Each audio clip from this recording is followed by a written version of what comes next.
Qui était René Lévesque? René Lévesque, c'était le premier ministre du Québec. Il l'est encore. Il est encore premier ministre du Québec. Il me semble que oui. Le nom du premier ministre du Canada? Le Canada, c'est à Toronto, ça.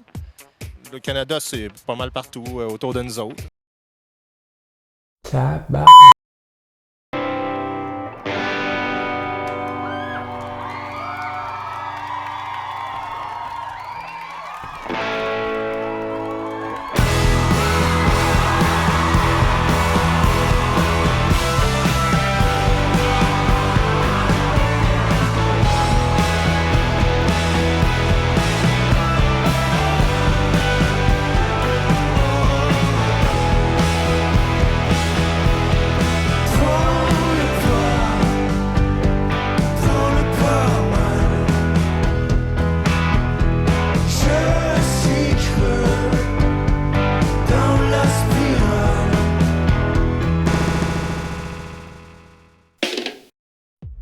Bonjour à tous et bienvenue à la première émission de Taloche d'hiver. Une émission sous forme de capsule dans laquelle je vais parler de culture québécoise et de tout ce qui est lié à ça. Comme certains d'entre vous le savent déjà, il est question bientôt d'un retour de Claude Meunier à la barre d'une émission Radio-Canada. Pas n'importe quelle émission en plus de ça, une émission dans laquelle il va reprendre son personnage de Timé, qu'il a créé pour la sitcom très populaire La Petite Vie, et dans laquelle il va animer un espèce de talk show semi-fictif dans lequel il va recevoir des invités et présenter certaines sketchs et parodies. À quoi on peut s'attendre du Timé Show? Dur à dire. Parce que c'est vrai que depuis certains temps, tous les projets de Claude tendent à être, malaisants. Bon, loin de moi l'idée de défendre des choses comme l'abomination qu'était Noël Story. Ceci dit, je suis pas prêt à dire que le génie a quitté Claude. Mais est-ce que je suis prêt à dire qu'il peut encore nous surprendre? Probablement. Le cas de Meunier, c'est un cas spécial. Parce que c'est vrai que l'homme a eu et aura plus de chances de se péter la gueule que bien des gens dans le milieu artistique grâce au succès sans précédent qui a été son sitcom La Petite Vie. En effet, quand t'es derrière le plus gros record de codes d'écoute à l'échelle canadienne et que des millions de Québécois t'adulent pour ça, j'imagine que les compagnies de production sont prêtes à tout pour t'avoir dans leur équipe. Même si tu sembles en manque d'inspiration. Ça, c'est particulièrement vrai pour notre cher télévisionnateur qui va se faire un plaisir à travers les ans de donner une multitude de chances à Meunier. Mais la question qu'on peut se poser à ce moment-là, c'est est-ce que ça devrait être le cas? Est-ce que nous, amoureux de la culture, on devrait continuer d'accepter ça? Dans le climat de coupure dans lequel on vit, beaucoup de gens se demandent si c'est pertinent pour Radio-Canada de continuer de l'encourager quand ses projets foirent presque automatiquement. Ce qui est certain en tout cas, c'est que la première du Timé Show va être scrutée à la loupe et ce, par des millions de téléspectateurs. Que ça passe ou ça casse, ça va faire parler, et moi-même, je vais en parler. Concept. Pour cette raison, c'est l'heure de s'attarder sur un des piliers de notre humour au Québec, et le papa de toute une génération, Claude Meunier. Né le 4 septembre 1951 à Outremont, mais ayant grandi à Laval dans une famille qu'il décrit comme très inspirante pour ses créations futures, le jeune Claude Meunier a commencé en étudiant le droit à l'Université de Montréal. À cette époque-là, il vit en colocation avec Michel Normando. Oui, le Michel Normando d'Harmonium. Pour la petite histoire, il paraît même que c'est parti à cause de Meunier que le groupe existe parce qu'il aurait demandé à Normando de faire la mise en scène d'une de ses pièces. Et qu'à ce moment-là, ce dernier aurait demandé à Serge Fiori d'en faire la musique. C'est d'ailleurs un épisode qu'on voit dans l'excellent téléfilm sur Harmonium diffusé à TQS il y a quelques années. Je vais te faire une mise en scène pas piquer des verres. Ça va être tellement drôle, le monde, ça va se rouler à terre dans les allées. Je te dis, Claude, là, cette pièce-là, ça va te mettre ça à map. Après, Michel Tremblay, André Brassard, Claude Meunier, Michel Normando. Gros stock, ça? Oui, gros stock. Hein, Anamique? Ouais.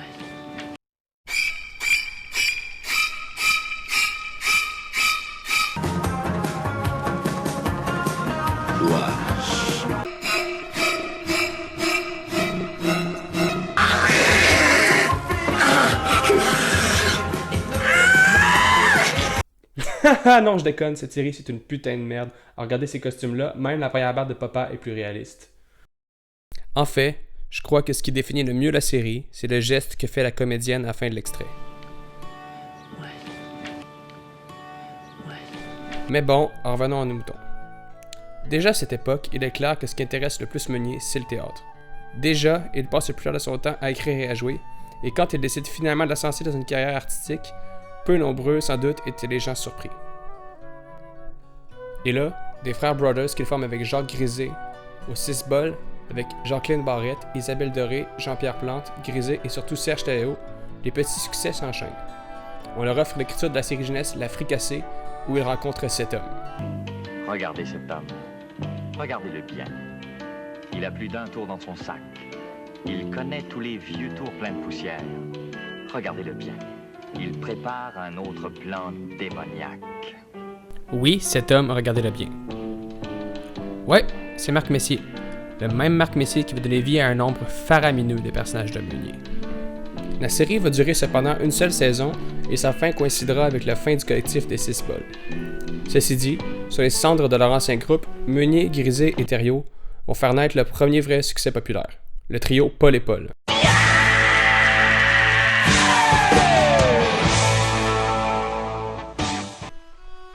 Paul et Paul, c'est 3 spectacles joués près de 400 fois et une marque indélébile dans l'humour québécois. Avec leurs textes absurdes et leurs personnages caricaturés, ils produisent des sketchs devenus mythiques comme le Lifeguard, le Boxeur et Noël de nuit. Avec ce dernier d'ailleurs, ils s'essaient à la musique et ils composent 2 chansons qui entrent dans les palmarès. Bonjour Huguette et C'est Noël. Toutefois, après 5 ans ensemble, le groupe décide de se séparer. Durant les dernières années du groupe, toutefois, Meunier décide de se mettre plus sérieusement à l'écriture et scripte la pièce Les Voisins avec Louis Saya. C'est à cette époque également qu'il est contacté par son ami Marc Messier pour travailler la scénarisation de l'une des pièces de théâtre les plus célébrées du Québec, Brou. Fort de son succès comme auteur, mais ayant toujours envie de faire de la scène, il décide ensuite de retrouver son ami Serge Théo et de fonder le duo absurde Ding et Dong. Puis là, je m'éterniserai pas sur tous les numéros d'anthologie qu'on laissait derrière eux le duo. Ce serait trop long et mon but, comme je l'ai dit, c'est pas de faire un hommage à Meunier, mais bien d'expliquer son succès. Ceci dit, je me dois de faire un détour par Ding et Dong pour parler de La Petite Vie. Parce que La Petite Vie, croyez-le ou non, ça part d'un numéro de Ding et Dong. Un numéro qui voulait parodier les téléromans qui raillaient des millions de téléspectateurs devant leur télé à l'époque et qui étaient considérés par les 2 humoristes comme étant des platitudes. Évidemment, comme c'était le numéro qui visait le plus large dans les références communes des gens, c'est celui qui soir après soir marchait le mieux. Si bien qu'après avoir mis au point 4 sketchs dans la même veine, dont une pour l'émission spéciale à Radio-Canada, Meunier décide qu'il est temps de donner vie à ses personnages sous forme de série télé. La suite, on la connaît, c'est le succès instantané avec des codes d'écoute qui grandissent à chaque semaine jusqu'à atteindre le pic de près de 1 Québécois sur 2. Un record jamais égalé depuis. Et ce, même si l'émission est une des émissions les plus bizarres que le Québec ait jamais diffusées. C'est vrai! Comment un Québécois sur 2 a pu se sentir interpellé par ça? Premièrement, les 2 personnages principaux, c'est des putains de paradoxes. C'est vrai quand tu y penses, t'as Claude qui joue Dong, qui joue Papa, pis t'as Serge qui joue Ding, qui joue Maman. Ça, bien sûr, c'est sans compter toutes les situations, réactions bizarres qui caractérisent les personnages. De l'obsession pour ses vidanges de Papa, à la condamnation qu'a Thérèse à rater son pâté chinois. Ceci dit, à part quelques rares épisodes qui tombent dans le plus ou moins surnaturel, je pense entre autres à l'épisode où Papa voit tout le monde tout nu pour une raison jamais expliquée. Je suis pas normal, maman, je suis pas normal! La série garde toujours un ton très terre à terre. Et si les personnages n'étaient pas aussi extrêmes, il n'y aurait rien de bizarre dans La Petite Vie. Ce serait un téléroman comme plusieurs autres avec des situations du quotidien. Et je crois que c'est ça qui fait que malgré la couche d'absurde, on s'identifie à une telle famille. C'est certain, les personnages sont poussés à l'extrême dans leur caricature, mais ils gardent toujours un certain équilibre qui fait qu'on les trouve attachants et compréhensibles dans leurs actions. À la place de les trouver juste drôles parce qu'ils sont fuckés. Par exemple, Thérèse est hystérique et assez simple d'esprit, mais quand même, quand l'occasion se présente, on la voit avoir assez de tête sur les épaules pour bien réagir. Notamment avec son mari quand il la trompe. Qu'est-ce que tu fais, non? Je regarde la TV. Mais c'est parce qu'elle n'est pas allumée? J'ai pas dit que je regardais une émission. J'ai dit que je regardais la TV. Même chose pour Timé, qui malgré son apparent je m'en foutisme, va agir souvent avec tendresse envers sa femme et ses enfants. Hey, ça va faire, Cyrano, hein? Cyrano, c'est une bonne idée, ça, Cyrano. Attends, ok, je l'ai ici. Poésie à l'uniforme. Écoute bien ça. Ah, mon amour. Ah, mon amour, si tu savais l'ivresse. Ah, mon amour, si tu savais l'ivresse Que j'éprouve auprès de ma maîtresse. que j'éprouve auprès de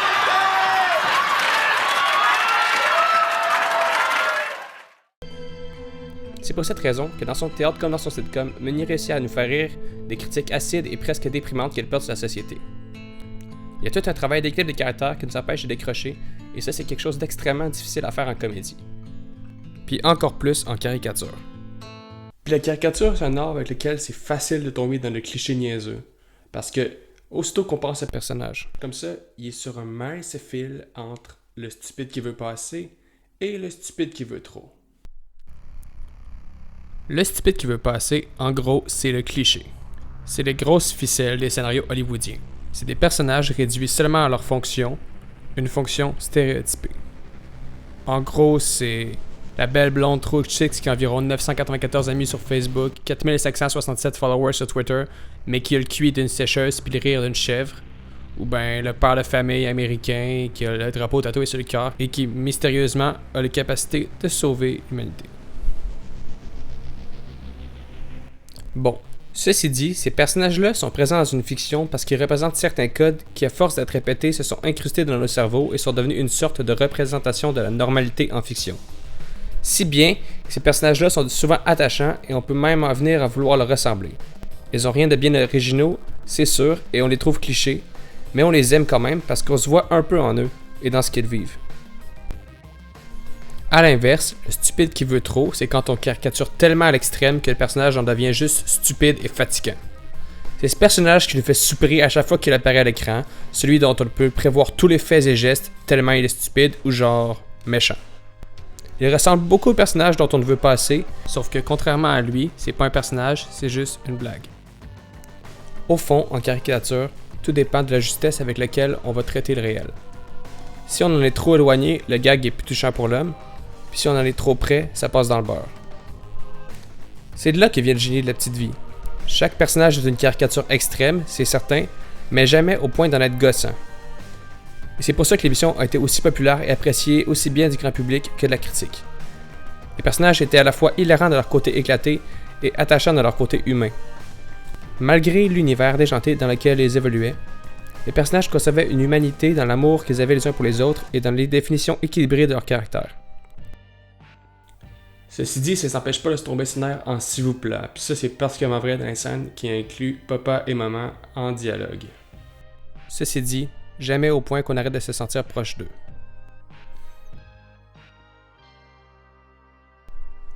Aristote disait que la comédie servait à faire évacuer les tabous en les montrant et en les ridiculisant.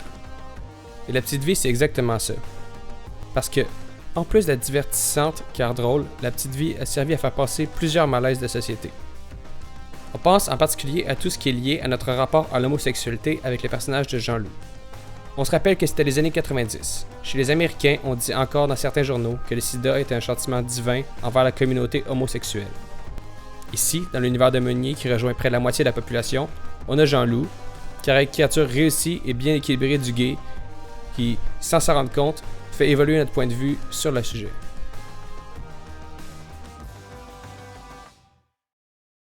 Bon, là, je sens une surdose d'informations sérieuses. On va passer à la pause. Le psychola, ça se boit. Toujours là? Parfait, parce que c'est le moment idéal pour s'attarder sur un sujet qui va prendre beaucoup de temps dans la chronique, c'est-à-dire l'humour dans La Petite Vie. L'humour dans La Petite Vie, en plus du contexte absurde, il repose sur deux principes. 1. Les gags récurrents, que nos voisins anglo-saxons appellent le running gag. Et 2. Le rapport très particulier au langage. Pour ce qui est des running gags, il y en a à l'appel. On pense au pâté chinois. Puis, qu'est-ce que t'en penses? Non, les patates ont l'air bien belles. T'es sûr? J'avais pensé mettre de la crème fouettée à la place. Au sandwich aux capes de tomates du dimanche soir. Oh, wow! Pas des sandwichs aux capes de tomates! Au coiffeur de Thérèse, à la dernière maman, etc., etc. Même que certains gags sont devenus mythiques, qu'on les répète encore de nos jours et qu'ils réveillent encore un certain sens de la nostalgie. Puis la preuve, c'est que j'ai juste à vous faire entendre ceci, vous allez savoir immédiatement de quoi je parle.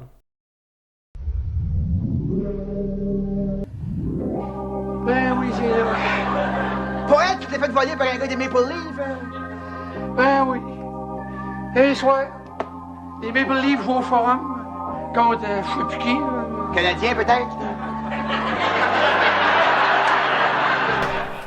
Ce bruit d'orgue-là, on le reconnaîtrait parmi mille. Une autre chose qu'on reconnaîtrait parmi mille, c'est l'humour très fin des jeux de mots de Meunier. En effet, que cela pour pimenter les répliques des acteurs ou pour les situations en elles-mêmes, les jeux sur le langage sont omniprésents. On se rappelle tous des nombreux gags de mots croisés, du bégaiement de Rod et des nombreuses erreurs sur les mots qu'on trouve dans la série. Hey, ça va être ça que t'es clitoridien, oui? Pas clitoridien, mon mère, daltonien! C'est mon mère, d'après toi, c'est-tu mince ou épais, ça? T'es mince, c'est pas. Puis là où tout ça c'est important, c'est que ces jeux-là, en plus de caricatures réussies, c'est exactement ce qui fait qu'une comédie comme La Petite Vie prend plus d'importance dans notre culture qu'une autre émission semblable comme Adam et Ève. Pouvoir à la fois exercer une catharsis de nos angoisses et nous faire réfléchir sur la langue, c'est quelque chose de très admirable en télé. En plus, rarement une émission de notre histoire a su être autant fédératrice au niveau de l'identité commune.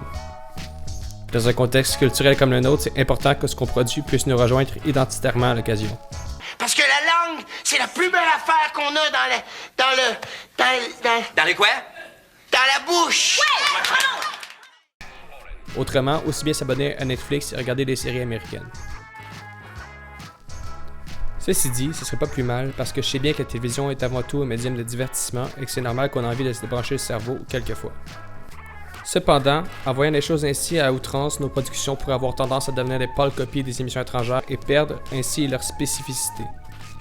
Je crois qu'on peut être à la fois pertinent et populaire et le succès de La Petite Vie prouve qu'on peut associer efficacement intelligence et divertissement.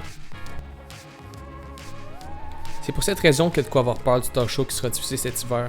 En effet, en être réduit à une forme aussi basique de divertissement pour Meunier, c'est laisse présager rien de bon. Au premier coup d'œil en tout cas.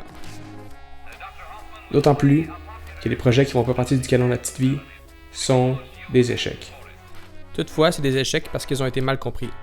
J'irais même à dire que le premier film de Claude, Le Grand Départ, est plutôt bon. Même chose pour la série des Techniques. Le problème, c'est que les gens voulaient que Claude refasse la même chose qu'avec La Petite Vie et qu'il a décidé d'aller ailleurs. On n'aime pas ça au Québec quand les gens sortent de la classe dans laquelle on les avait mis. Et donc, on en arrive enfin au moment où je dois répondre à la question. Doit-on, oui ou non, regarder le Timé Show? Et à ça, je réponds oui. En effet, malgré les récents échecs de Claude, je crois que le Timé Show peut s'avérer être ce qui va redorer le blason de ce prince de l'humour absurde du Québec. Et pour montrer pourquoi je pense ça, je crois que la façon la plus efficace sera de lister les facteurs d'espoir liés au projet. Et j'en ai trouvé 3 principaux que je vais vous donner à l'instant. Numéro 1. Le premier facteur, c'est le nouveau format. Bon, je sais qu'au départ, l'idée de Timé qui anime un talk show, ça peut en laisser plusieurs perplexes. Moi, le premier, quand j'ai appris ça au début, je me suis dit que Claude était vraiment tombé en panne d'inspiration pour se tourner vers la variété afin de redorer son image. Mais après réflexion, je me suis dit que c'était peut-être pas si con que ça. En effet, s'il y a une chose que Meunier nous a montré au long de sa carrière, c'est qu'il est jamais meilleur que quand il arrive où on l'attend pas. D'auteur de théâtre comique, de stand-up, puis de comique de stand-up à comédien de téléroman, puis de comédien de téléroman à cinéaste, on peut dire qu'il a tout réussi ce qu'il a entrepris. Ses échecs, dans le fond, c'est la redite. Alors, un talk show, ça peut être intéressant. D'autant plus qu'en l'animant sur les traits de papa, il brise le 4e mur de La Petite Vie et aura ainsi pas d'autre choix que de se réinventer. Numéro 2. Le facteur numéro 2, c'est justement le retour de papa et de son univers. On s'en doute, faire revenir papa, c'est faire revenir avec lui tout un background qui lui appartient. Et ça, c'est une bonne chose parce que Timé a besoin de quelqu'un avec qui interagir familièrement pour être drôle. Comme j'ai dit plus tôt, l'humour de La Petite Vie pogne parce que ce sont les personnages unis. Bien sûr, on n'aura pas maman dans le talk show, mais on va quand même avoir le deuxième amour de papa, c'est-à-dire Pogo qui va lui servir de co-animateur. Pogo, c'est exactement ce qui s'apprend pour que la sauce prenne. Et comme on l'a pas revu depuis la fin de la série, ça fait doublement plaisir de le voir là. Ce qui est bien en plus avec l'embrassement de l'univers de La Petite Vie, c'est que ça brouille les frontières entre le réel et le fictif. Et avec tous les comédiens et artistes qui sont passés dans La Petite Vie pour interpréter soit leur propre rôle, soit celui d'un personnage, on peut s'attendre à des bons moments de comédie absurdes absolument délicieux. Imaginez par exemple Papa qui interviewe Guylaine Tremblay pour Unité 9. Je sais pas si les auteurs vont profiter des nombreuses opportunités que ça leur donne, mais moi, je dis que ça pourrait être pas pire. Numéro 3. Le numéro 3, c'est justement les auteurs. Comme on l'a vu précédemment, on dirait que textuellement parlant, l'humour de Meunier aujourd'hui, c'est limite malaise. Parfois, ces textes, on a juste envie de leur dire « Chut, ça va bien aller ». Pour cette raison, avoir 2-3 personnes pour abrasser sa soupe, ça peut pas faire de tort. Dominique Sillon, Nelson Harvey, Michel Sigouin vont signer le texte du Timéchaud. Bon, je suis pas trop fan de Sillon et Harvey, mais on sait que ce sont des grands admirateurs de Meunier, surtout Sillon qui a joué dans La Petite Vie et a participé à plusieurs hommages juste pour rire pour Claude. Puis pour ce qui est de Michel Sigouin, je vous renvoie à ses numéros en tant que Didier Lafoutaise pour vous convaincre que son style peut bien rejoindre celui du papa, surtout l'humour au niveau des mots. Mais bien entendu, il y a aussi plusieurs facteurs de méfiance, et le principal, pour moi, c'est l'absence de Serge Thériault dans le processus créatif. Serge, on pourrait me reprocher de ne pas en avoir parlé assez durant cette chronique, mais si je l'avais fait, j'aurais été obligé de doubler la durée du vidéo. Il y a tellement de choses à dire sur lui qu'il me faudrait une chronique séparée. C'est un acteur que je trouve beaucoup trop sous-estimé et sous-utilisé dans le cinéma québécois. Aussi, je trouve que Serge Thériault est à plusieurs égards presque garant du succès de Meunier. C'est à sa compagnie qu'il a eu ses plus grands succès et sans lui qu'il a eu ses pires échecs. La raison, c'est que les textes de Meunier sont tellement particuliers que pour bien les rendre, ça prend un esprit aussi tordu que le sien. Cet esprit-là, c'est Serge Thériault.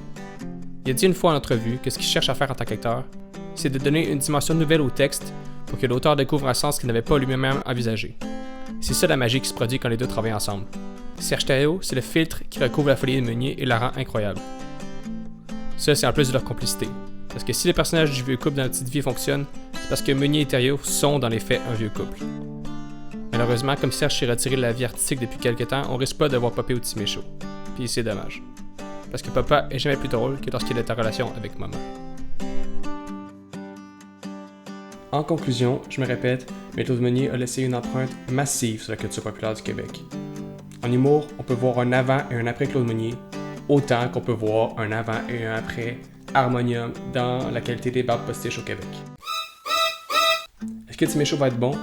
On verra quand ça sera diffusé, mais plusieurs éléments laissent croire qu'il faudrait au moins laisser la chance à ce projet-là. En effet, on n'a plus que jamais besoin d'une émission qui puisse nous rallier du point de vue de l'identité. Et ce serait dommage de ne pas laisser la chance à Claude Meunier d'y arriver, sous prétexte qu'on a une certaine méfiance envers ses projets. Car, comme le dit Maman, la langue, c'est les entrailles d'un peuple.